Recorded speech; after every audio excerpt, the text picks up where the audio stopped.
আসসালামু আলাইকুম প্রিয় ছাত্ররা, আশা করছি আল্লাহর রহমতে তোমরা সবাই ভালো আছো, সুস্থ আছো, নিরাপদে আছো। আমরা আর্থিক বিশ্লেষণ এই অধ্যায়টা নিয়ে পড়াশোনা করছিলাম। গত ক্লাসে আমরা আর্থিক বিশ্লেষণের একটি কৌশল নগদ প্রবাহ বিশ্লেষণ এটা নিয়ে আমরা আলোচনা করেছি। আমরা আর্থিক যে বিবরণীগুলো আছে এগুলো বিশ্লেষণ করতে চাচ্ছি। আর্থিক বিবরণীগুলোকে বিশ্লেষণ করার বিভিন্ন কৌশল আছে, তার মধ্যে একটি কৌশল হলো আমাদের নগদ প্রবাহ বিশ্লেষণ। তাহলে নগদ প্রবাহ বিশ্লেষণ করতে যে আমরা গত ক্লাসে নগদের আন্তঃপ্রবাহ আর নগদের বহিঃপ্রবাহ এই দুটো আমরা দেখেছি, উদাহরণগুলো দেখেছি। নগদের আন্তঃপ্রবাহের ক্ষেত্রে আমরা বলেছিলাম যে নগদে আমি পণ্য বিক্রয় করেছি, তাহলে এটা আন্তঃপ্রবাহ।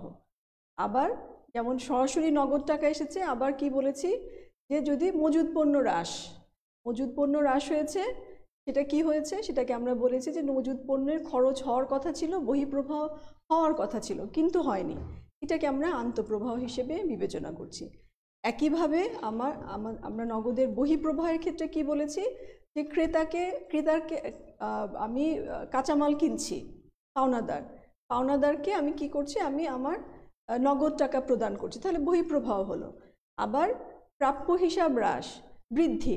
হিসাব বৃদ্ধি কেন হলো, যে আমার যে বাকিতে যে বিক্রয় করেছিলাম সেই বিক্রয়ের টাকা আমার পাওয়ার কথা ছিল কিন্তু আসেনি, মানে আন্তঃপ্রবাহ একটা হওয়ার কথা ছিল কিন্তু হয়নি, তাহলে সেটা বহিঃপ্রবাহ।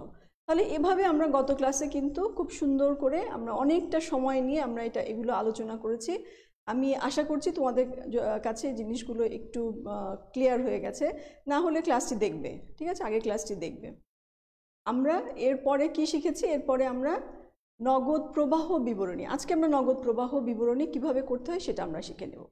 আচ্ছা, নগদ প্রবাহ বিবরণী করতে যে দুটো পদ্ধতির কথা বলেছিলাম, তাই না? দুটো পদ্ধতি আমাদের ছিল নগদ প্রবাহ বিবরণী।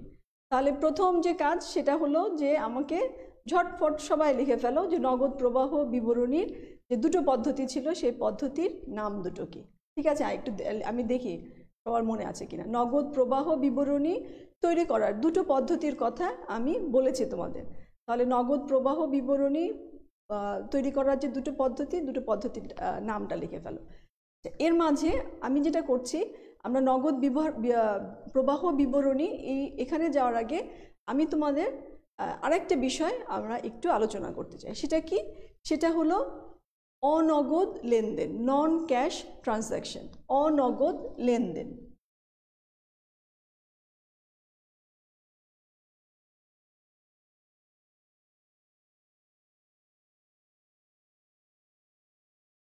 নন ক্যাশ ট্রানজ্যাকশন, ঠিক আছে? অনগদ লেনদেন কথাটার মানে কি? অনগদ লেনদেন হলো কিছু কিছু লেনদেন আছে যেগুলো সময় ট্রানজ্যাকশনের সময় কোনো নগদের আদান প্রদান হয় না, কোনো নগদ টাকা কোম্পানিতে আসছেও না, আন্তঃপ্রবাহ হচ্ছে না, আবার বহিঃপ্রবাহ হচ্ছে না। যেমন কি হতে পারে দেখো, আমরা একটা উদাহরণ দিই। যেমন একদম এক নম্বরে আমি বলতে পারি অবচয়, ঠিক আছে? অবচয়, এইটাকে আমরা অবলোপন অনেক সময় বলা হয়, ইংলিশে এটাকে কি বলে, ডেপ্রিসিয়েশন অথবা অ্যামোর্টাইজেশনও বলে, ডিপ্লেশনও বলে, ঠিক আছে? এরকম অনেক নাম আছে, আমি শুধু ডেপ্রিসিয়েশনই লিখলাম।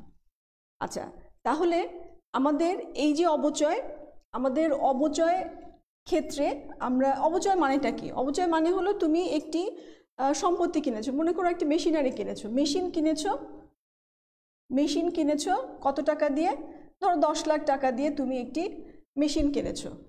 এখন আমাদের আয় বিবরণীতে তো আমরা সব খরচগুলো দেখাই, তাই না? আমাদের আয় বিবরণীর মধ্যে কি নিয়ে আসি? আমরা সব খরচগুলো নিয়ে আসি, কিন্তু এই 10 লাখ টাকা খরচটাকে আমরা আয় বিবরণীতে দেখাই না। আমরা এই 10 লাখ টাকা খরচটাকে আয় বিবরণীতে দেখাচ্ছি না। আমরা কি করছি, যদি এমন হয় যে মেশিনটি 10 বছর কাজ করবে, আমি ধরে নিলাম যে এটার প্রতি বছরে 1 লাখ টাকা করে এটার ব্যবহার হচ্ছে, মানে এই যে মেশিনটা আমি ব্যবহার করছি, মেশিনটা ব্যবহারজনিত যে ক্ষয়টা সেটা 1 লাখ টাকা। তাহলে তার মানে হলো সেক্ষেত্রে আমার অবচয় হবে, তখন আমি 1 লাখ টাকা ধরবো, যে মেশিনটা 1 লাখ টাকা করে আমার ব্যবহারজনিত যে ক্ষয়টা হচ্ছে সেটা 1 লাখ টাকা। তাহলে এই 1 লাখ টাকা এই অপচয়টাকে কিন্তু আমরা আয় বিবরণীতে নিয়ে যাই, কিন্তু এর জন্য এই যে অপচয়টাকে আমি একটা এক্সপেন্স হিসেবে দেখালাম, একটা ব্যয় হিসেবে দেখালাম আয় বিবরণীতে, আসলে এর জন্য কিন্তু কোনো নগদের বহিঃপ্রবাহ ঘটেনি। ঠিক আছে, এই জন্য এটাকে আমরা বলি অনগদ লেনদেন, নন ক্যাশ এক্সপেন্স ট্রানজ্যাকশন। এটা আমাদের এটা এক্সপেন্স, কখনো কখনো আমাদের এটা আন্তঃপ্রবাহ হতে পারে। আচ্ছা, তাহলে আমাদের অপচয়টা আমরা বুঝলাম, এটার নাম ডিপ্লেশনও অনেক সময় বলা হয়, অ্যামোর্টাইজেশনও। হ্যাঁ, আমাদের এটা এক একটা নিয়ম অনুযায়ী এক একটা নামকরণ করা হয়েছে। আচ্ছা, তাহলে আমাদের এছাড়া আর কি আছে? যেমন মনে করো যে আমি যদি কোনো স্থায়ী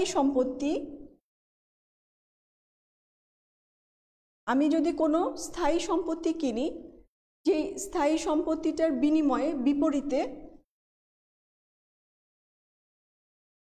আমি কমন স্টক, স্টক ইস্যু করেছি। স্টক মানে কি? স্টক মানে শেয়ার।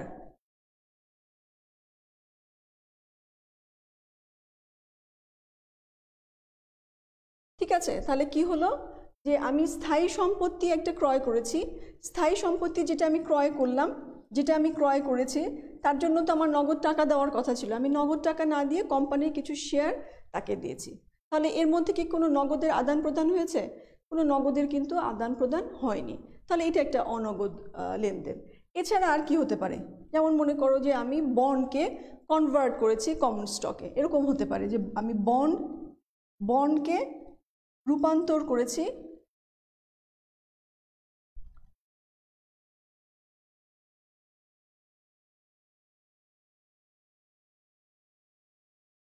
স্টকে বা সাধারণ শেয়ার আমরা যেটাকে বলি, সাধারণ শেয়ারে। তাহলে এরকমভাবে আমাদের অনগদ যে ট্রানজ্যাকশনগুলো আছে, এগুলোর জন্য কি হচ্ছে, কোনো নগদের বহিঃপ্রবাহ ঘটছে না, বা অনেক সময় অনগদের আন্তঃপ্রবাহ ঘটছে না। তাহলে এই অনগদ লেনদেনগুলো কিন্তু আমরা নগদ যখন প্রবাহ বিবরণী করব, তখন এগুলোকেও আমাদের বিবেচনায় আনতে হবে। তাহলে আমরা অনগদ লেনদেন সম্পর্কে জানলাম। এটা আমরা যখন অঙ্ক করব বা যখনই আমাদের এই বিষয়গুলো আসবে, তখন এগুলো আমরা আবার আলোচনা করব। আচ্ছা, এখন কি আমাকে উত্তর দিল কেউ? একটু এটা দেখি, কমেন্টটা দেখি, আমি উত্তর পেলাম?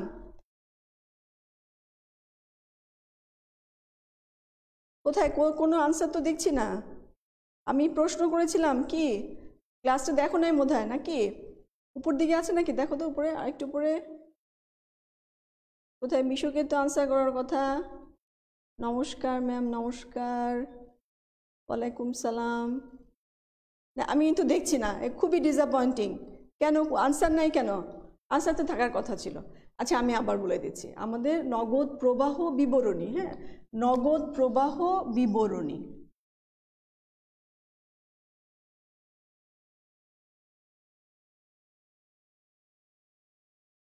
এই নগদ প্রবাহ বিবরণী তৈরি করার পদ্ধতি যদি আমরা বলি, দুটো পদ্ধতি আছে, দুইটি। ঠিক আছে, দুইটি পদ্ধতি। একটিকে আমরা বলছি, একটি হলো পরোক্ষ পদ্ধতি।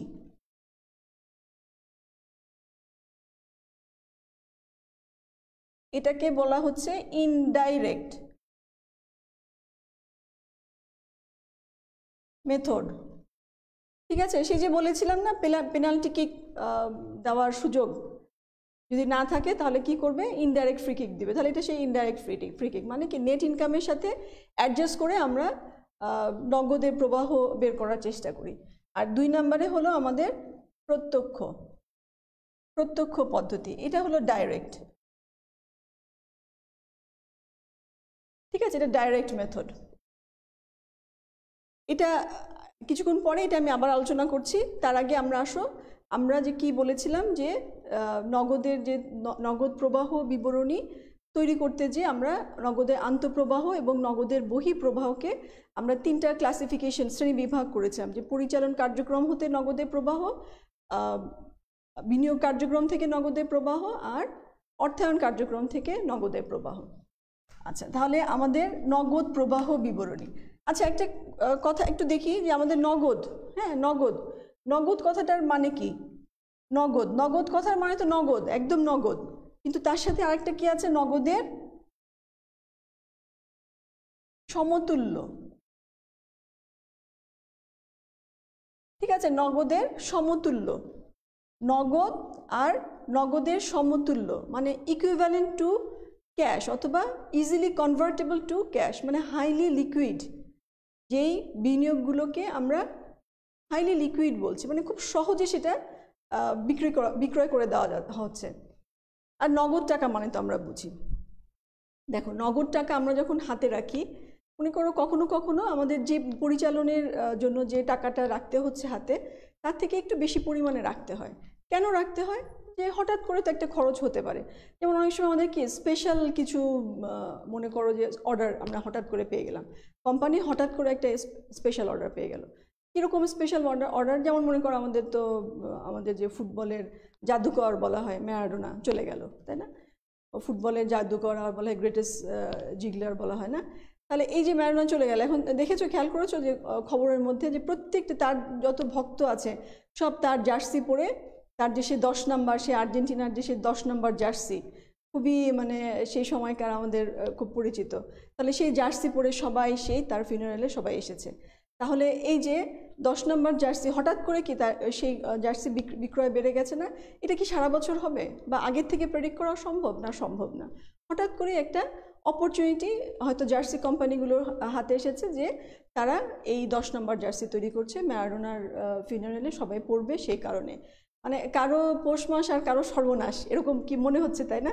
কিন্তু এইভাবেই আমরা আসলে মার্কেটের অপরচুনিটিগুলোকে নেওয়ার চেষ্টা করি। আমাদের ব্যবসায়ীদের কাজই হলো যে মার্কেটে যে অপরচুনিটিগুলো আছে সেগুলোকে কাজে লাগানো। তাহলে এই যে অপরচুনিটিটাকে আমি কাজে লাগাবো, আমি কি করেছি যে আমি কিছু নগদ টাকা কিন্তু আমি হাতে রেখেছি, যে এভাবে আমার হঠাৎ করে একটা প্রয়োজন হতে পারে। এখন এই নগদটাকে একেবারে যদি আমি ব্যাংকে ফেলে রাখি তাহলে খুবই লস, একেবারেই লস। তাহলে আমি কি করছি, কিছু টাকা আমি বিনিয়োগ করছি। হ্যাঁ, যেটাকে আমি বললাম যে স্পেশাল অর্ডারের জন্য বা স্পেশাল কোনো রিজনের জন্য যেই নগদের আমি রেখেছি, সেটাকে আমি কি করছি, একদম নগদ হিসেবে না রেখে এটাকে আমি বিনিয়োগ করছি। এখন এই বিনিয়োগ কোথায় করি? এমন একটা জায়গায় বিনিয়োগ করি যেই বিনিয়োগে খুব সহজে এটা বিক্রয় করা যাবে। হ্যাঁ, খুব সহজে এটাকে লিকুইড ক্যাশে পরিণত করা যাবে। কি হতে পারে, কেমন কি হতে পারে? যেমন আমাদের ট্রেজারি বিল আমরা বলতে পারি,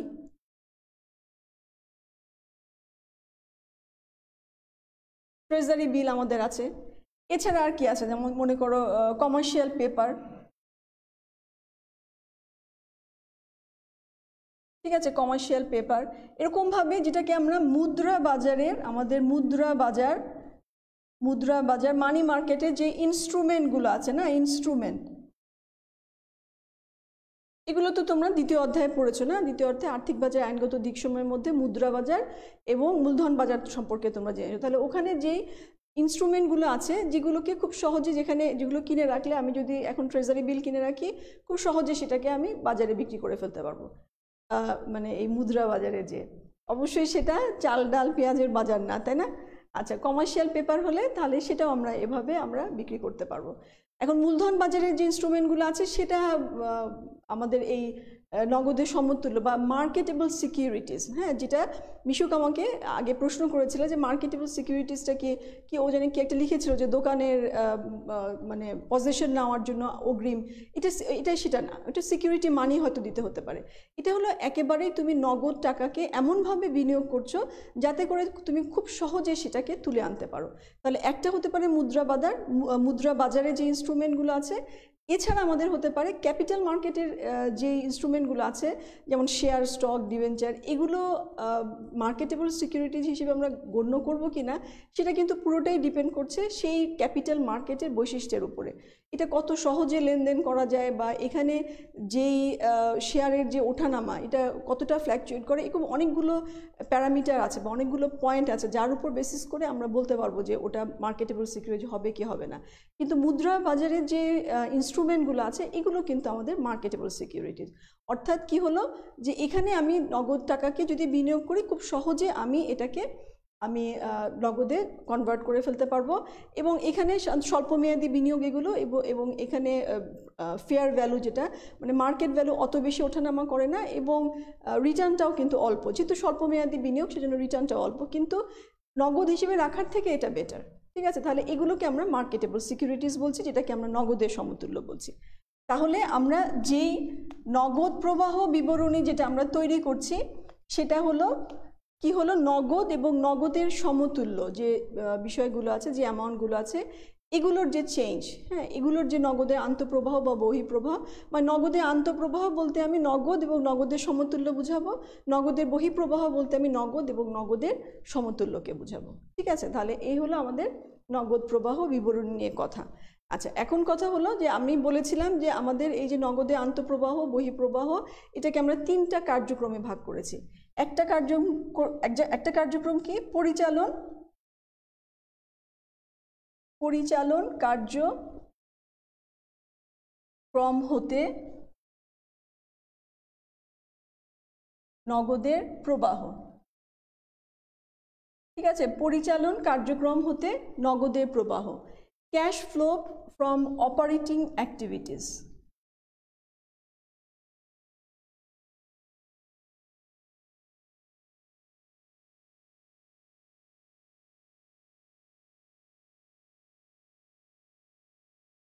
ঠিক আছে, cash flow from operating activities. তাহলে অপারেটিং অ্যাক্টিভিটিস থেকে আমাদের যেই এগুলো আসছে নগদে আন্তঃপ্রবাহ বহিঃপ্রবাহ হচ্ছে, এটা একটা শ্রেণী বিভাগ। আরেকটা হলো আমাদের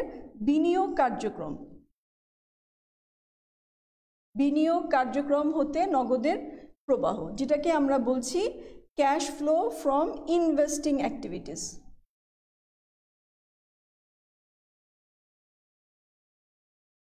ঠিক আছে, বিনিয়োগ। আর 3 নম্বরে আমাদের হলো অর্থায়ন কার্যক্রম হতে নগদের প্রবাহ, যেটাকে আমরা বলছি ফাইন্যান্সিং।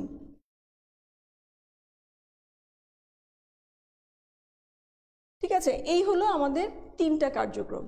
এখন পরিচালন কার্যক্রম হতে নগদের যে প্রবাহ, এটা তো গত ক্লাসে আমরা আলোচনা করেছি। তারপরে আমি ছোট্ট করে আবার একটু দেখিয়ে দিই তোমাদেরকে আমরা কি করেছিলাম। এখানে কি বলেছি যে পরিচালন কার্যক্রম কোনটা, যেটা নিট মুনাফা নির্ণয় করতে যে, ঠিক আছে, নিট মুনাফাকে নির্ণয় করতে যে সংশ্লিষ্ট যে বিষয়গুলো আসছে, সে সব কিছু আমাদের পরিচালন কার্যক্রমের মধ্যে আমরা নিয়ে আসব। কথা অর্থ কি, আমরা যে আয় বিবরণী আমরা যেটা তৈরি করি, সেখানে আমরা কি করছি, প্রথমে আমরা বিক্রয় আনি। ঠিক আছে, আমরা বিক্রয় নিয়ে আসছি। বিক্রয় থেকে আমরা কি করছি, বিক্রিত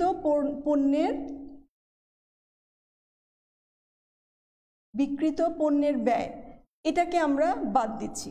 এটা বাদ দিলে আমাদের যে অ্যামাউন্টটা থাকে সেটাকে আমরা বলি মোট মুনাফা। ঠিক আছে, মোট মুনাফা থেকে আমরা পরিচালন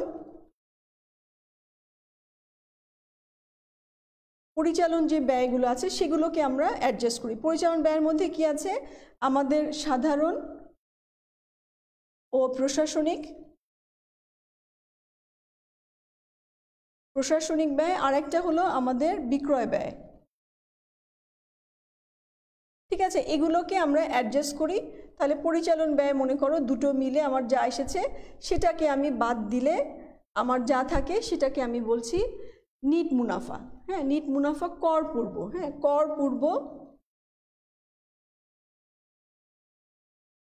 পূর্ব নিট মুনাফা। এই কর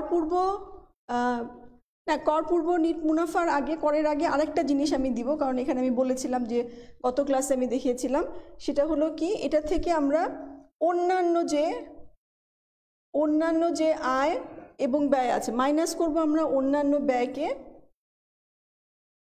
আর যোগ করব আমরা অন্যান্য আয়কে। তাহলে এগুলোকে আমি যোগ বিয়োগ করে আমার যেটা আসছে, এটা হলো আমার কর পূর্ব মুনাফা। ঠিক আছে, তাহলে কর পূর্ব মুনাফা থেকে কর যখন বাদ দিব তখন যে অ্যামাউন্ট আসছে সেটা হলো আমার নিট মুনাফা। লেখাগুলো একটু এলোমেলো হয়ে যাচ্ছে, আমার কথাটা শোনো। এটা তোমরা গত ক্লাসে যদি তোমরা গত ক্লাসটা দেখো, ওখানে সুন্দর করে আমি স্লাইডে দেখিয়েছি, ওটাকে দেখতে পারবে। তাহলে এখানে এই যে নিট মুনাফা, দেখো নিট মুনাফা বের করতে যে বিষয়গুলো সংশ্লিষ্ট সব কিছুকে আমরা বলছি পরিচালন কার্যক্রম। এখানে আমি গত ক্লাসে তোমাদের একবার মেনশন করেছি এই যে অন্যান্য ব্যয় এবং অন্যান্য আয়, এটা কিন্তু নন অপারেটিং এক্সপেন্স অ্যান্ড ইনকাম বলা হয়। তুমি যখন আয় বিবরণী তৈরি করা শিখবে তখন দেখবে যে এই এক্সপেন্স এবং ইনকামগুলোকে, আয় এবং ব্যয়গুলোকে আমরা নন অপারেটিং বলছি। কিন্তু এখানে আমরা যখন নগদ প্রবাহ বিবরণী যখন আমরা তৈরি করছি তখন পরিচালন কার্যক্রম হতে নগদের প্রবাহ বের করার জন্য এখানে যেই আয় এবং ব্যয়গুলোকে আমরা নিয়ে আসছি সেগুলোকেও কিন্তু আমি পরিচালন বলছি। ঠিক আছে, তাহলে একদম সিম্পল কথা হলো কিভাবে আমরা মনে রাখবো, নিট মুনাফা বের করার জন্য আমার আয় বিবরণীটা আমরা খুব ভালো মতো শিখে ফেলবো, আয় বিবরণীতে কি কি আসে, এবং সেখানে নিট মুনাফা বের করার জন্য আমার যা যা আছে সংশ্লিষ্ট যে বিষয়গুলো সেগুলো আমার পরিচালন কার্যক্রম হতে নগদের প্রবাহ। এটাও আমরা গত ক্লাসে দেখেছি। আচ্ছা, অন্যান্য যে আয় এবং অন্যান্য ব্যয়ের মধ্যে কি আছে, যেমন অন্যান্য আয় কি হতে পারে, তুমি অন্য কোম্পানিতে শেয়ার বিনিয়োগ করেছো, লভ্যাংশ পেয়েছো, এটা হতে পারে আয়। ঠিক আছে, আমাদের বিনিয়োগ, এটা তো বিনিয়োগ কার্যক্রম। ঠিক আছে, ইনকাম ফ্রম ইনভেস্টিং অ্যাক্টিভিটিস। কিন্তু যেহেতু এখানে আমরা নিট প্রবাহ বের করার জন্য, নিট মুনাফা বের করার জন্য বিষয়টিকে এনেছি, সুতরাং এটা আমাদের পরিচালন কার্যক্রম। আর আমাদের ব্যয়ের মধ্যে কি হতে হয়, সুদ প্রদান, আমি ঋণ করেছি, সুদ প্রদান, তাহলে এটা তো অর্থায়ন কার্যক্রম। ঋণের মাধ্যমে আমি অর্থ সংগ্রহ করেছি, সেখানে আমি সুদ প্রদান করেছি, এটা কাজটা হলো অর্থায়ন। কিন্তু যেহেতু আমি নিট মুনাফা বের করার জন্য আমি এই অন্যান্য ব্যয়ের মধ্যে সুদকে নিয়েছি, সুতরাং এটা আমার পরিচালন কার্যক্রম। তাহলে একদম ক্লিয়ার। আমরা এভাবে একটা নিয়মই শিখি, অন্য নিয়ম আছে, আমরা একটা নিয়মই শিখি যেটা গ্যাপও অনুমোদন করেছে। তাহলে কি হয়েছে সেটা আমাদের কি, যে আমরা পরিচালন কার্যক্রম হতে নগদের প্রবাহ মানে হলো নিট মুনাফা, মানে আয় বিবরণীতে আমরা যে নিট মুনাফাটা বের করি, নিট মুনাফা বের করার জন্য সংশ্লিষ্ট যে বিষয়গুলো আছে সেটাই হলো আমার পরিচালন কার্যক্রম থেকে নগদের প্রবাহ হবে। তাহলে এরপরে আমাদের কি, এরপরে হলো বিনিয়োগ। বিনিয়োগ কার্যক্রম হতে নগদের প্রবাহ। বিনিয়োগ কি, আমি ইনভেস্ট করেছি, কি ইনভেস্ট করেছি, আমি হয়তো কোনো স্থায়ী কোনো সম্পদ আমি ক্রয় করেছি, নগদের বহিঃপ্রবাহ হয়েছে। স্থায়ী সম্পত্তি আমি বিক্রয় করেছি। ঠিক আছে, তাহলে এই ক্রয় বিক্রয় এটা আমার বিনিয়োগ কার্যক্রম।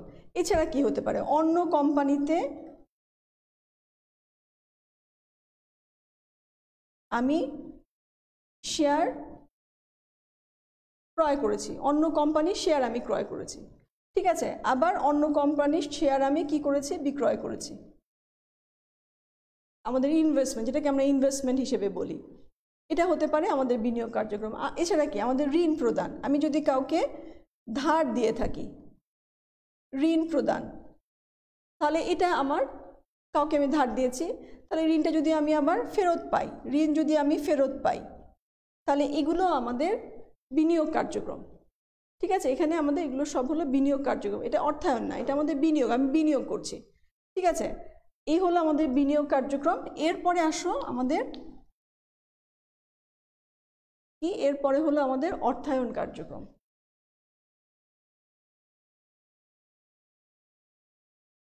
অর্থায়ন কার্যক্রম হতে নগদের প্রবাহ। অর্থায়ন কার্যক্রম হতে নগদের প্রবাহ। অর্থায়ন মানে কি, আমি অর্থায়ন করলাম, ফাইন্যান্সিং করলাম, আমি আমার কোম্পানির জন্য মূলধন সংগ্রহ করেছি। তাহলে যে ভাবে আমি মূলধনকে সংগ্রহ করে থাকি সেটা আমার অর্থায়ন কার্যক্রম। তাহলে অর্থায়ন কি হতে পারে, আমি শেয়ার ইস্যু করেছি, শেয়ার ইস্যু করা হয়েছে। হ্যাঁ, শেয়ার ইস্যুর মাধ্যমে নগদের প্রাপ্তি আমি লিখি, মাধ্যমে নগদ প্রাপ্তি, শেয়ার ইস্যুর মাধ্যমে নগদ প্রাপ্তি। আমি আলাদা করে নগদ প্রাপ্তি কথাটা কেন উল্লেখ করলাম, আমি কিছুক্ষণ আগে আমরা নন ক্যাশ ট্রানজ্যাকশন সম্পর্কে জেনেছি। ওখানে কি বলেছিলাম, যে স্থায়ী সম্পত্তি ক্রয় করেছি, তার বিপরীতে শেয়ার ইস্যু করা হয়েছে। তাহলে এখানে তো শেয়ার ইস্যু করা হলো, তাই না? কিন্তু কোনো নগদ টাকা কি এসেছে? নগদ টাকা তো আসেনি। তাহলে তুমি শেয়ার ইস্যু করেছো কিন্তু নগদ টাকা আসেনি, তাহলে সেটা হবে না। এখানে শেয়ার ইস্যুর মাধ্যমে নগদের প্রাপ্তি হয়েছে, তখনই তুমি এটাকে অর্থায়ন কার্যক্রমের মধ্যে নিয়ে আসতে পারবে নগদ প্রবাহ বিবরণীতে, তাই না? এছাড়া আর কি হতে পারে? ঋণ, আমাদের যেমন বন্ড, ঋণের নাম আমরা কি বলি? বন্ড বলতে পারি, ডিবেঞ্চার বলতে পারি, ঠিক আছে? তাহলে এই বন্ড, ডিবেঞ্চার এগুলো বা ঋণপত্র বলা হয়, ঋণপত্র আমাদের ডিবেঞ্চারের বাংলা ঋণপত্র, এটা আমরা বলতে পারি, বা একদম ঋণ নামই হতে পারে, হ্যাঁ, দীর্ঘমেয়াদী ঋণ এটাও হতে পারে। তাহলে এগুলো ইস্যুর মাধ্যমে নগদের প্রাপ্তি, এগুলো ইস্যু করেছি নগদের প্রাপ্তি হয়েছে, এটা হতে পারে। আরেকটা হতে পারে, এগুলো তো সবই আমাদের কি, আমাদের সবই হলো দীর্ঘমেয়াদী, তাহলে স্বল্পমেয়াদী যেটা অর্থায়ন হচ্ছে সেটা কি অর্থায়ন কার্যক্রম নয়? সেটা অর্থায়ন কার্যক্রম। তাহলে প্রদেয় নোট, যদি এমন হয় যে প্রদেয় নোট ইস্যু করে তুমি নগদ প্রাপ্তি হয়েছে, সেটা আমাদের অর্থায়ন কার্যক্রম। তাহলে এই হলো আমাদের 3টা কার্যক্রম। পরিচালন কার্যক্রম হতে নগদের প্রবাহ, এটা আমরা গত ক্লাসে কিন্তু খুব ভালো মতো শিখেছি। আর এগুলো আমরা বিনিয়োগ কার্যক্রম, কোথাও কোনো বিনিয়োগ যদি আমরা করি সেটা আমাদের বিনিয়োগ। তবে সেই যে আমি বললাম যে আমাদের নগদ মানে হলো নগদের সমতুল্য। এখন এই যে আমি ট্রেজারি বিলে যদি আমার হয়, বা এই যে আমাদের মার্কেটেবল সিকিউরিটিজ যদি বৃদ্ধি পায়, সেটা কিন্তু এই বিনিয়োগে আনা যাবে না, ঠিক আছে? তুমি যদি কখন আমরা তুলনামূলক যে আর্থিক আমাদের যে বিবরণীটাকে আমরা কম্পেয়ার করব, আমরা যে তুলনা করব, আমরা দেখবো যে ওখানে বৃদ্ধি হ্রাস কী হয়েছে, ওখানে তুমি যদি দেখো যে মার্কেটেবল যে সিকিউরিটিজ সেটা বেড়েছে, কিন্তু সেটা কিন্তু বলা যাবে না যে এটা বিনিয়োগ, ওটা তো আমাদের নগদের সমতুল্যের মধ্যে নিতে হবে। এটা আমরা অঙ্ক যখন করব তখন আমাদের আশা করি আরও ক্লিয়ার হয়ে যাবে। তাহলে এই হলো আমাদের 3টা কার্যক্রম। আমরা যখন নগদ প্রবাহ বিবরণী তৈরি করব, তখন আমরা এই 3টা কার্যক্রম থেকে নগদের আন্তঃপ্রবাহ বহিঃপ্রবাহ করে তারপরে আমরা বিবরণীটা তৈরি করি। তাহলে আসো আমরা দেখি আমাদের নগদের বিবরণী, হ্যাঁ, নগদ প্রবাহ বিবরণী আমরা কিভাবে তৈরি করি। আচ্ছা দেখো, নগদ, এখানে ধরো কোম্পানির নামটা আসবে, এরপরে তুমি লিখছো হলো, আচ্ছা আমি ওই সাইডে একটু লিখি, কারণ তাহলে এই পাশে আমি প্রত্যক্ষটা দেখাতে পারবো। হ্যাঁ, আমি এই সাইডে একটু লিখছি। তাহলে দেখো, আমি নগদ প্রবাহ বিবরণী, নগদ প্রবাহ বিবরণী আমাদের, এছাড়া আর কি হবে? এটার উপরে কোম্পানির নাম, যে নামটা হচ্ছে সে নামটা হবে। আর আমি এরপরে আর কি লিখবো? ধরো এটা যদি 2019 সালের জন্য হয়, 2019 সালের 31শে ডিসেম্বর তারিখে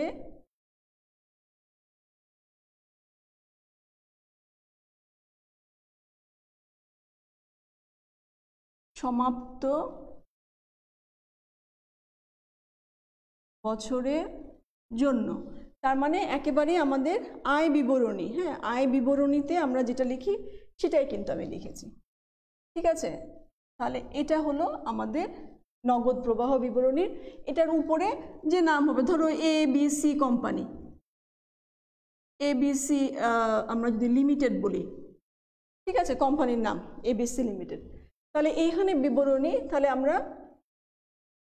এরকম আরেকটা লাইন এঁকে নিচ্ছি, এটা হলো আমাদের ফাইনাল কলাম, এটা হলো আমরা ইনার কলাম, ফাইনাল কলাম আর ইনার কলাম। এখন এটা কয়টা হবে? একজন প্রশ্ন করেছে আমাকে যে ইনার কলাম কয়টা রাখা যায়। এটা সাধারণত একটা দুটো আমরা ব্যবহার করে থাকি, তোমার বেশি লাগলে বেশিও ইউজ করতে পারো। তো আমরা এখানে যেই নগদ প্রবাহ বিবরণীটা শিখবো খুব সিম্পল, খুবই ছোট, সেটার জন্য আমাদের দুটো কলামই যথেষ্ট। নগদ প্রবাহ বিবরণী অনেক জটিল হয়, আমরা এখানে কিন্তু একদম প্রিলিমিনারি একটা ধারণা নিব, শুধুমাত্র এটা বুঝে নেওয়ার জন্য যে আর্থিক প্রবাহ যে বিশ্লেষণটা, হ্যাঁ, আর্থিক বিশ্লেষণটা, নগদ প্রবাহ বিশ্লেষণটা কি সেটা বোঝার জন্যই কিন্তু আমাদের এই প্রচেষ্টা।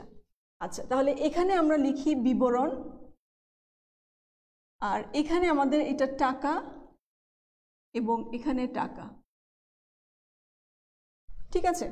তাহলে এই আমাদের আর্থিক বিবরণী, আমাদের নগদ প্রবাহ বিবরণীর এটা হলো আমাদের ছক। এই ছকে আমরা নগদ প্রবাহ বিবরণীটা তৈরি করে থাকি।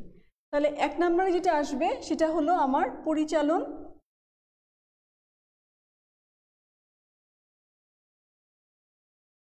কার্যক্রম হতে নগদ প্রবাহ। ঠিক আছে, পরিচালন কার্যক্রম হতে নগদ প্রবাহ 1 নম্বরে। এখানে আমরা বলেছি আমাদের দুটো পদ্ধতি আছে, একটা হলো প্রত্যক্ষ পদ্ধতি, একটা হলো পরোক্ষ পদ্ধতি। তাহলে প্রথমে আমরা পরোক্ষ পদ্ধতিটা দেখব। ঠিক আছে, প্রথমে আমরা পরোক্ষ, তাহলে এটা হলো পরোক্ষ পদ্ধতি। এটা কি? এটা পরোক্ষ পদ্ধতি।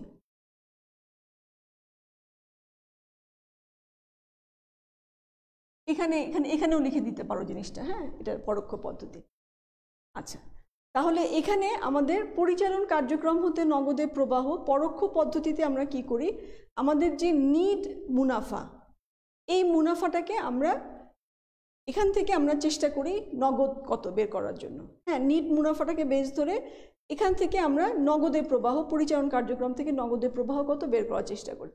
কথাটা অর্থ কি? কথাটা অর্থ হলো নিট মুনাফা যে অ্যামাউন্টটা আছে এটা তো আমাদের নগদ টাকাও থাকতে পারতো, কি কারণে নাই, কি কারণে আছে, হ্যাঁ, কি কারণে এই টাকাটা নগদ আমার নিট মুনাফার মধ্যে আছে, কি কারণে নাই, এই সমন্বয়গুলো আমরা করে থাকি।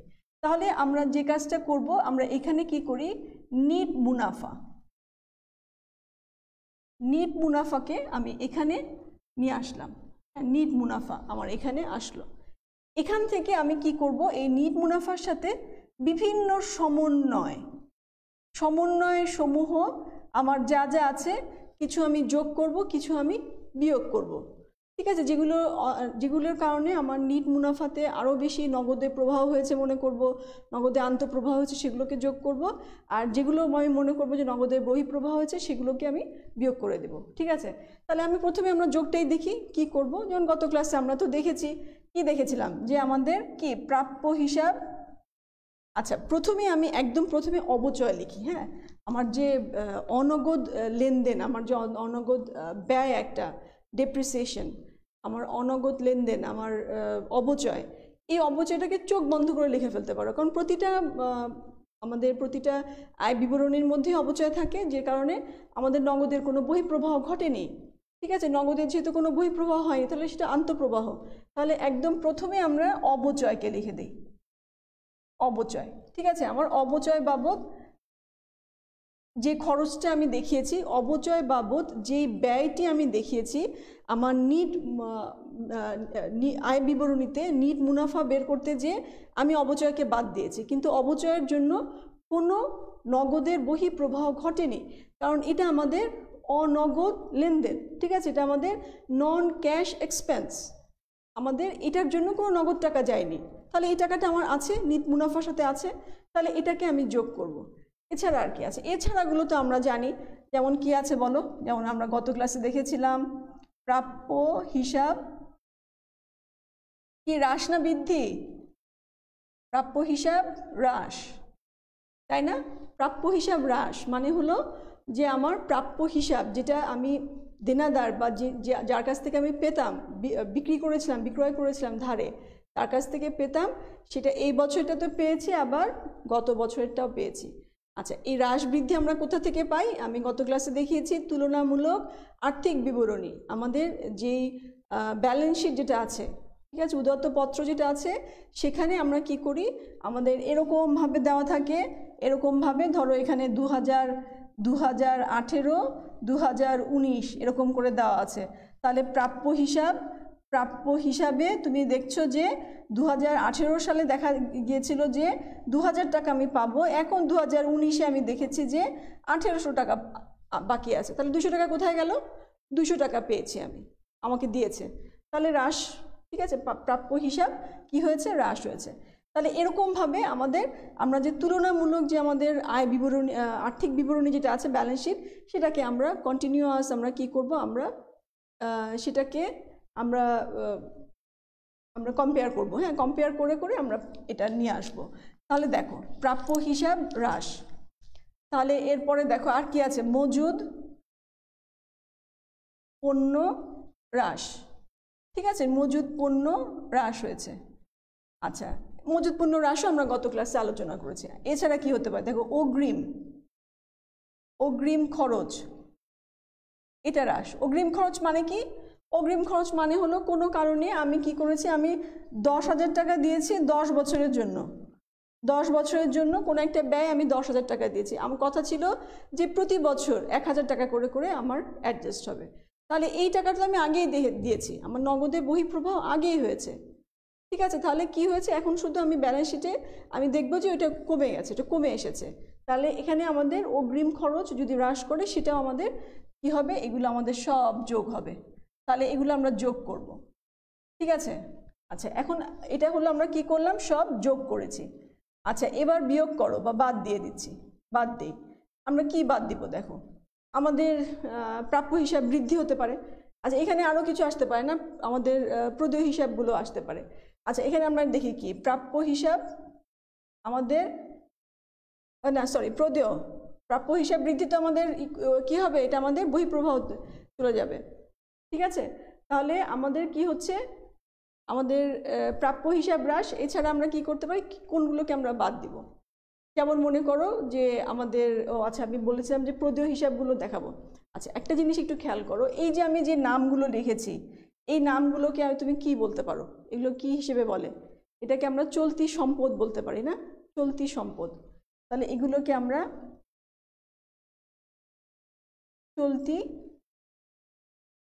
সম্পদ বলতে পারি। হ্যাঁ, আবার দেখো যোগের মধ্যে আরও কিছু আসতে পারে, যেমন আমাদের কি হতে পারে, প্রদেয় হিসাব বৃদ্ধি, এটা হতে পারে না, প্রদেয়, আমি বাদে চলে গিয়েছিলাম কিন্তু এগুলো একটু আমরা একটু দেখে নিই, তাহলে বাদে গেলে আমরা একদম সহজে আমরা একবারে সামারি করে লিখে দিতে পারবো। আচ্ছা প্রদেয় হিসাব কি হয়েছে, বৃদ্ধি। আচ্ছা প্রদেয় হিসাব বৃদ্ধি কেন হয়েছে, প্রদেয় হিসাব বৃদ্ধি হয়েছে কারণ আমার টাকা দেওয়ার কথা ছিল আমি দেইনি, নগদে বহিঃপ্রবাহ হওয়ার কথা ছিল কিন্তু হয়নি, তাহলে আমাদের এটাও যোগ হবে।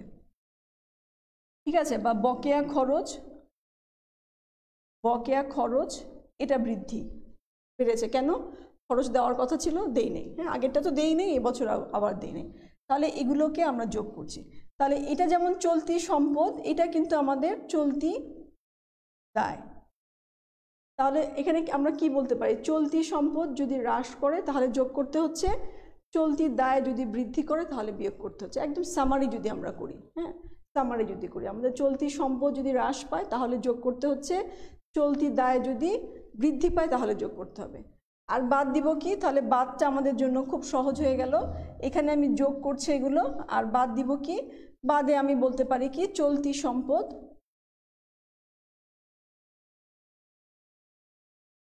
চলতি সম্পদ যদি বৃদ্ধি হয়, হ্যাঁ চলতি সম্পদ বৃদ্ধি হলো, যেমন ধরো প্রাপ্য হিসাব বৃদ্ধি হলো, কথাটার মানে কি, কথাটা কেন বৃদ্ধি হলো, কারণ হলো এবছর কিছু বিক্রয় আমি করেছিলাম ধারে, তাদের মধ্যে কেউ আমাকে টাকা দেয়নি, যার কারণে বেড়ে গেছে। তাহলে তুমি বিক্রয় হিসেবে যে দেখিয়েছিলে আয় বিবরণীতে, সেই টাকাটা তোমার কাছে নাই তো, সেই জন্য যোগ হয়ে যাচ্ছে।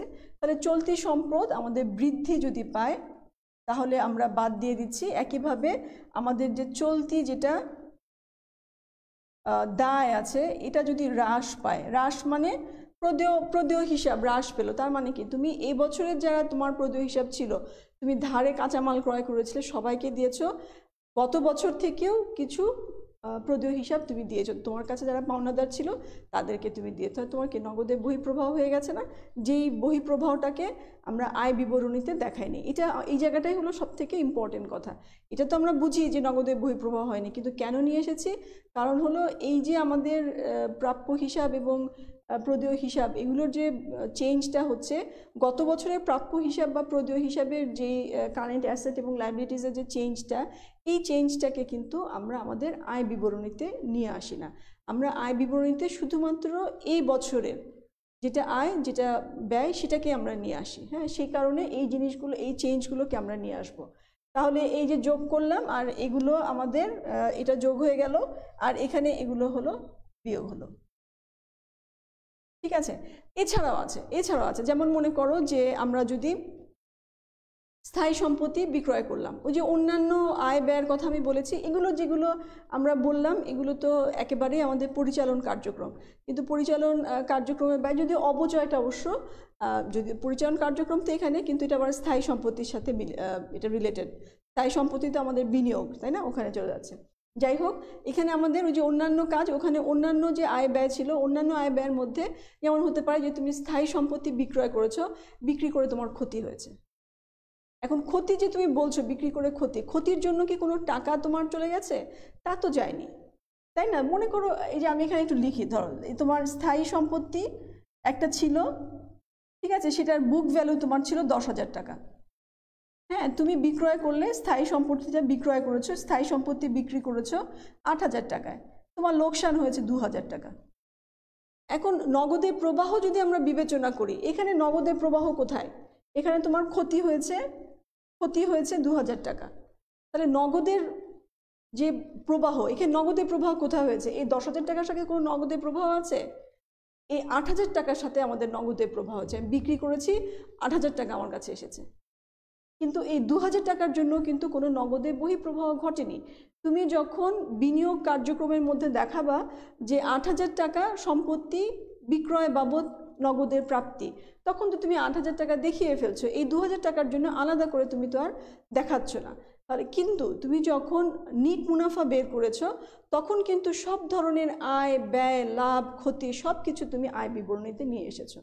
তাহলে তখন তুমি কিন্তু আয় বিবরণী তৈরি করার সময় এই যে ক্ষতি, স্থায়ী সম্পত্তিতে বিনিয়োগের বিক্রয়ের জন্য যে ক্ষতি, এটাকে তুমি নিট মুনাফা নির্ণয় করার সময় নিয়ে এসেছো। তাহলে এই ক্ষতিটা আমাদের পরিচালন কার্যক্রম হতে যে নগদ প্রবাহ যেরকম হবে, কার্যক্রম যেরকম হবে, এবং এটা যেহেতু আমি মাইনাস করেছিলাম, আমি মাইনাস করেছি, তাই না? আমি ক্ষতি দেখিয়েছি, তার মানে কি নিট মুনাফা বের করার জন্য আমি ক্ষতিকে বাদ দিয়েছি। তখন আমি এই যোগের মধ্যে এখানে কিন্তু আমি এটাকে তখন নিয়ে আসবো যে আমি যোগ করে দেবো, এই ক্ষতি আমার হয়নি, ঠিক আছে, এই ক্ষতি আমার হয়নি। আবার যদি আমার লাভ হয়, মনে করো যে আমি বিক্রি করেছি 12,000 টাকায়, 12,000 টাকায় বিক্রি করলাম, তাহলে আমার 2,000 টাকা কি হলো? আমার লাভ হয়ে গেল, 2,000 টাকা লাভ হয়ে গেল। তাহলে এই লাভ হলো মানে কি? গেইন হয়েছে। তাহলে ওই যে আমি বললাম যে আমাদের নগদের বহিঃপ্রবাহ আর আন্তঃপ্রবাহ যদি আমি চিন্তা করি, আমার নগদের আন্তঃপ্রবাহ হয়েছে শুধু 12,000 টাকা। এখানে এই 10,000 টাকার সাথেও নগদের কোনো সম্পর্ক নাই, এই লাভের সাথেও সম্পর্ক নাই। কিন্তু তুমি যখন নিট মুনাফা বের করেছো, তখন কিন্তু এই লাভটাকে তুমি দেখিয়েছো যে আমার লাভ হয়েছে, আয় হয়েছে।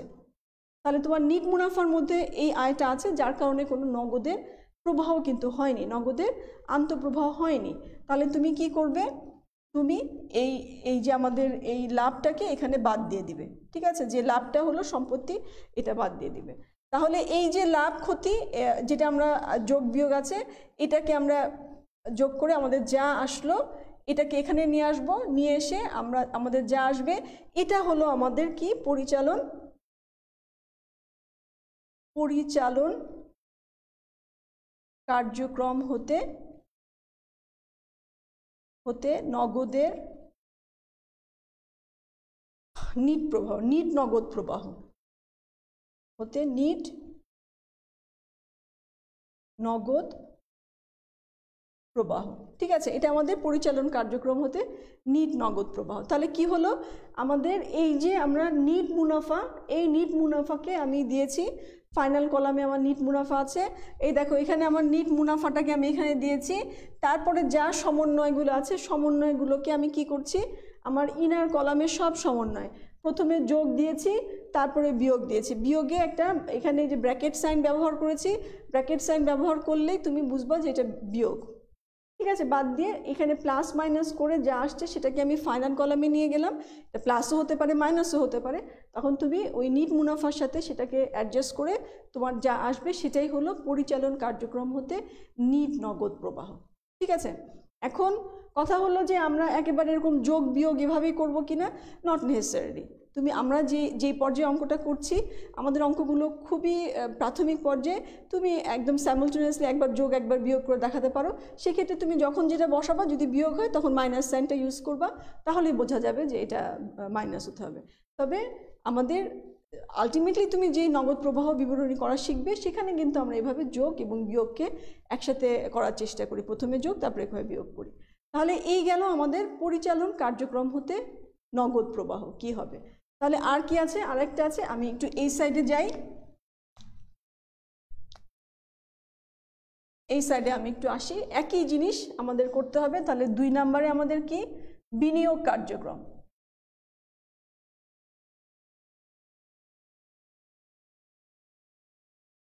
কার্যক্রম হতে নগদ প্রবাহ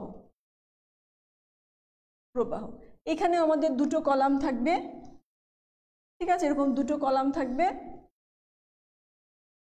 একটা আমরা ছোট ছোট অঙ্ক করবো তো সেজন্য আমাদের একটা পেজই হয়ে যাবে, এখানে আমি বড় করে লিখছি দেখে হচ্ছে। তাহলে বিনিয়োগ কার্যক্রম হতে নগদ প্রবাহ, এখানে কি আসতে পারে, যেমন আমি বলেছি কি স্থায়ী সম্পত্তি, স্থায়ী সম্পদ এটা আমি কি করলাম, বিক্রয় করলাম, কি হবে আমার এটা যোগ হয়ে যাবে, হ্যাঁ এটা যোগ হলো। তারপরে আমি কি হতে পারে, আমার যে বিনিয়োগগুলো আছে, যে বিনিয়োগ আমি করেছিলাম সেই বিনিয়োগগুলো বিক্রয় করে দিয়েছি, মানে যে শেয়ার বলেছি না, শেয়ার কিনেছি, ডিবেঞ্চার কিনেছি, স্টক কিনেছি, এগুলো বিক্রি করে দিয়েছি। অথবা কি হতে পারে, ঋণ প্রদান করেছিলাম না, প্রদত্ত ঋণ ফেরত পেয়েছি, তাহলে এগুলো আমাদের সব প্লাস সাইন। আচ্ছা, আর কি হতে পারে, আর হতে পারে কি স্থায়ী সম্পদ যেটা আছে সেটা ক্রয় করেছে, তাহলে কি নগদ টাকা চলে গেল, সবই কিন্তু নগদে যে কাজগুলো হয়েছে। যদি এই ক্রয়টা আবার শেয়ার ইস্যু করে হয় তাহলে হবে না, নগদ টাকা ক্রয় করেছি, নগদ মানে স্থায়ী সম্পত্তি ক্রয় করেছি নগদে। এছাড়া কি হতে পারে, বিনিয়োগ করেছি, হ্যাঁ বিনিয়োগ করা হয়েছে, নতুন কোনো বিনিয়োগ করা হয়েছে, ক্যাশ টাকা চলে গেছে, তাই না, বহিঃপ্রবাহ হয়েছে, ক্যাশ টাকা চলে গেছে। কাউকে ঋণ প্রদান করেছি, টাকা চলে গেছে। তাহলে এই যে প্লাস মাইনাস করে আমরা ফাইনাল কলামে এটা বসাবো, এটা কি হবে, এটা হবে বিনিয়োগ কার্যক্রম হতে নিট নগদ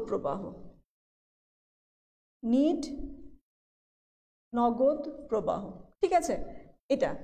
এরপরে আসো আমার 3 নম্বরে অর্থায়ন কার্যক্রম হতে নগদ প্রবাহ।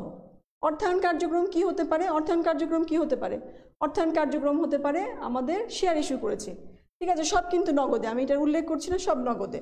তাহলে শেয়ার ইস্যু করা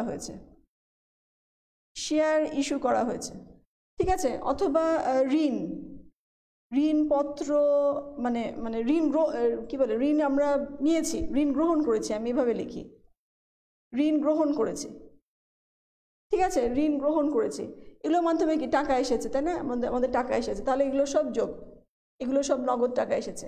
আর বিয়োগ কি হতে পারে, যেমন আমি যদি লভ্যাংশ প্রদান করি, লভ্যাংশ খাতে আয়টাকে কিন্তু আমরা কি বলেছি, এটা আমাদের আয় বিবরণীতে চলে যায়, লভ্যাংশ আয়, আমি অন্য কোম্পানির শেয়ার কিনেছি, আমার লভ্যাংশ এসেছে, এটা আমার এই যে অন্যান্য যে আয়টা আছে অন্যান্য আয়ের মধ্যে চলে যাবে। কিন্তু লভ্যাংশ প্রদান তোমাদের খেয়াল আছে নিশ্চয়ই, আমরা সংরক্ষিত আয়, আমাদের যে রিটেন আর্নিংস যে স্টেটমেন্ট আমরা করেছিলাম, সংরক্ষিত আয় বিবরণী যেটা করেছিলাম, সেখানে আমরা কিন্তু লভ্যাংশ প্রদান করেছিলাম। কথাটা অর্থ কি, আমাদের নিট মুনাফার ওপরেই তো আমরা লভ্যাংশ দিয়ে থাকি, নিট মুনাফা বের না করলে তুমি কোথা থেকে লভ্যাংশ দিবে, তুমি তো আগে থেকে লভ্যাংশ দিতে পারছো না। তাহলে আমরা কি করি, আমরা নিট মুনাফাটাকে বের করি, কি আয় হলো কি ব্যয় হলো সব দেখে আমরা নিট মুনাফা বের করি। যদি আমাদের আয় হয়, নিট মুনাফা হয়, তাহলে আমরা তখন কি করি, আমরা সংরক্ষিত যে বিবরণীটা আমরা দেখাই, রিটেন আর্নিংসের যে স্টেটমেন্টটা আমরা দেখাই, সেখানে আমরা দেখাই যে কতটুকু আমি সংরক্ষিত করে রেখেছি, আমার যে প্রথমে আমরা প্রারম্ভিক জেটটা দেখাই, তারপরে এই বছরে আমি কতটুকু আমি লভ্যাংশ প্রদান করলাম আমরা দেখাই। তাহলে কিছুটা আমি আর্নিংস হিসেবে রেখে দিচ্ছি, কিছুটা আমি লভ্যাংশ প্রদান করছি। তাহলে এই লভ্যাংশ প্রদান এটা আমার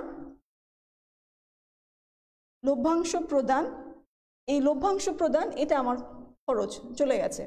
আবার আমি যদি ঋণ কি করি, পরিশোধ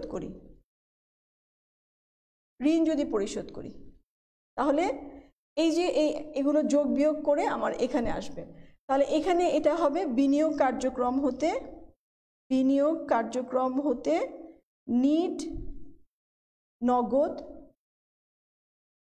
প্রবাহ, ঠিক আছে, তাহলে এই যে দেখো, একটা আমাদের বিনিয়োগ, একটা আমাদের অর্থায়ন, আর একটা আমাদের পরিচালন, এই যে তিনটা আমার ফাইনাল কলামে তিনটা অ্যামাউন্ট আছে, এই যে একটা অ্যামাউন্ট, এই যে একটা অ্যামাউন্ট, আর এই যে একটা অ্যামাউন্ট,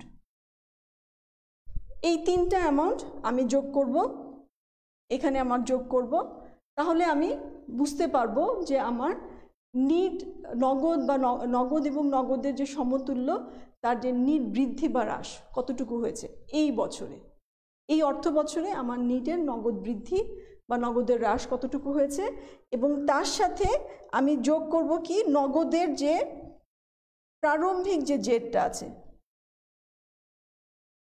প্রারম্ভিক যে জেটটা আছে এই নগদের প্রারম্ভিক জেটটা আমি যোগ করলে যা থাকবে সেটা হলো সমাপনী জেট। তাহলে সুবিধা হলো তোমার, আমাদের অঙ্কের সুবিধাটা কোথায় দেখো, এই যে তুমি যখন যোগটা করবে যে এই বছরের নগদের যে হ্রাস বা বৃদ্ধিটা হলো, এই বৃদ্ধির সাথে তুমি যখন প্রারম্ভিক নগদের জেটটা তুমি যখন যোগ করবে, তোমার এখানে যে অ্যামাউন্টটা আসবে সেটা হলো সমাপনী, নগদ এবং নগদের সমতুল্যে সমাপনী ব্যালেন্সটা তুমি এখানে পাবে।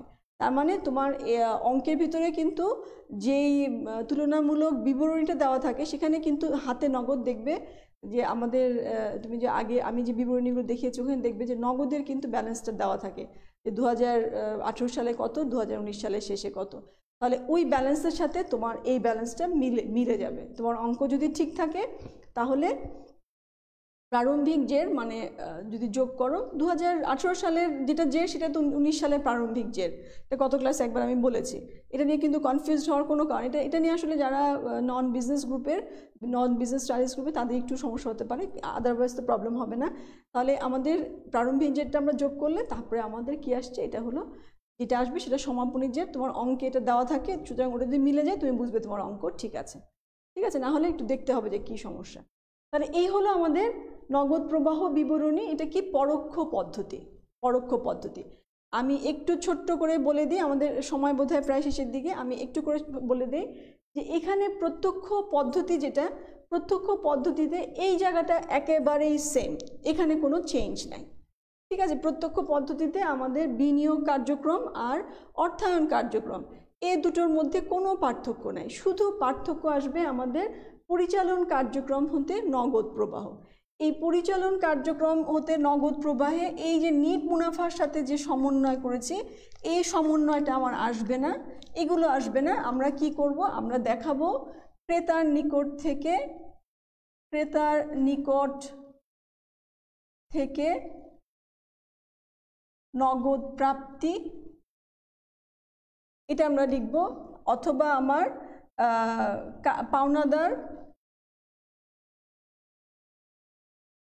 পাওনাদার ও শ্রমিকের যে মজুরি, হ্যাঁ, মজুরি বাবদ ব্যয়, নগদ ব্যয়, একদম নগদ ব্যয়। এছাড়া আমাদের কি আসছে, এছাড়া যে ব্যয়গুলো পরিচালনের যে ব্যয়গুলো আছে সেই ব্যয়গুলো সরাসরি নগদের কি কারণে আন্তঃপ্রবাহ হয়েছে, নগদের কি কারণে বহিঃপ্রবাহ হয়েছে, এগুলো আমরা এখানে লিখে সরাসরি আমরা বের করে নিই যে আমাদের প্রত্যক্ষ পদ্ধতিতে আমরা কিভাবে করি। প্রত্যক্ষ পদ্ধতিটা আমি আগামী ক্লাসে আবার একটু তোমাদের দেখিয়ে দেব।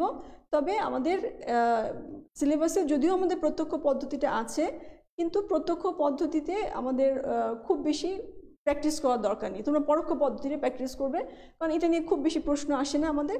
শুধু আমরা এতটুকু জেনে নেই যে আমাদের পরোক্ষ পদ্ধতি এবং প্রত্যক্ষ পদ্ধতির মধ্যে আমাদের যে ডিফারেন্সটা শুধুমাত্র পরিচালন কার্যক্রম হতে নগদ প্রবাহ। আমার বিনিয়োগ কার্যক্রম আমি যা শিখেছি সেটাই আছে, অর্থায়ন কার্যক্রম যা শিখেছি সেটাই আছে, কোনো চেঞ্জ নেই। তাহলে ইনশাল্লাহ আগামী ক্লাসে আমি এখান থেকে শুরু করব যে প্রত্যক্ষ পদ্ধতিতে আমরা কি করি সেটা একটু আমরা দেখে নেব, জাস্ট জেনে নেওয়ার জন্য, হ্যাঁ, যে জাস্ট মাথায় মানে কিউরিয়াসিটি তো হয়, তাই না, কিউরিয়াসিটি হয় তাহলে প্রত্যক্ষ পদ্ধতিটা কি, আমি যদি একদম না দেখাই তাহলে তোমার মনের মধ্যে থেকে যাবে পুরো প্রত্যক্ষ পদ্ধতিটা কী ছিল। আর ওই যে বললাম যে অনেক সময় মনে হয় যে এটাই তো মনে হয় সোজাসুজি চিন্তা করলে এটাই মনে হয় সহজ, এটা সহজ না, সহজ আসলে এটা শর্টকাট পদ্ধতি। আমাদের এটাকে আমরা পরোক্ষ পদ্ধতিকে আমরা বলছি যে এটা শর্টকাট ওয়েতে আমরা অল্প ইফোর্টে অল্প সময়ে এটা বের করে নেওয়া যায়। তাহলে ইনশাল্লাহ আগামী ক্লাসে আমরা এখান থেকে শুরু করব। সেই পর্যন্ত তোমরা সবাই ভালো থাকবে এবং একটু পড়াশোনা করো। এই জিনিসগুলো যেগুলো আমি পড়াচ্ছি তোমাদের সাথে সাথে না পড়ো, সাথে সাথে যদি না দেখো তাহলে কিন্তু কিছুই বুঝবে না, হ্যাঁ, সব আমার পুরো ক্লাসটাই মানে একদম কি বলে জলে যাবে, তাই না। তাহলে চেষ্টা করো যে আগে ক্লাসটা দেখার এবং এই ক্লাসটা দেখার, এর পরে যে আমরা ক্লাসটা করব তার আগে ক্লাসে বসার আগে অবশ্যই আগের দুটো ক্লাস একটু দেখে নেবে, দেখে তারপরে ক্লাস করতে বসবে। তাহলে সে পর্যন্ত আল্লাহ হাফেজ বলছি, সবাই ভালো থেকো, আমার জন্য দোয়া করো, আল্লাহ হাফেজ।